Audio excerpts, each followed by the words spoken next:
জাহ্নবী পূজার এমন মাহাত্ম্য আগে শোনোনি? শ্রী শ্রী জাহ্নবী পূজা আসলে মা গঙ্গারই এক বিশেষ রূপের পূজা। জাহ্নবী নামটি এসেছে ঋষি জাহ্নু মুনিয়ের নাম থেকে। জাহ্নবী নামের উৎস পুরাণ অনুযায়ী যখন গঙ্গা নদী স্বর্গ থেকে পৃথিবীতে অবতরণ করছিলেন, তখন তার প্রবল স্রোতে ঋষি জাহ্নুর আশ্রম প্লাবিত হয়। এতে ক্রুদ্ধ হয়ে ঋষি গঙ্গাকে পান করে ফেলেন। পরে দেবতাদের প্রার্থনায় তিনি আবার গঙ্গাকে তার কান দিয়ে মুক্ত করেন।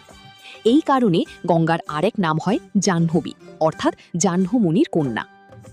জাহ্নবী পূজা কি? জাহ্নবী পূজা মানে হলো গঙ্গা দেবীর পূজা। পবিত্রতা ও পাপমোচনের জন্য, সংসারের কল্যাণ কামনায়, শারীরিক ও মানসিক শান্তির জন্য। কখন করা হয়? সাধারণত গঙ্গা দশহরা বা অন্যান্য গঙ্গা সম্পর্কিত তিথিতে।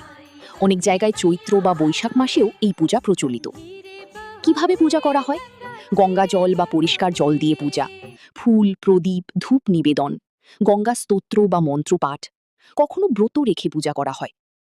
গুরুত্ব: হিন্দু ধর্মে গঙ্গা বা জাহ্নবীকে মোক্ষদায়িনী বলা হয়, অর্থাৎ তিনি পাপ থেকে মুক্তি দেন এবং জীবনের দুঃখ দূর করেন বলে বিশ্বাস করা হয়।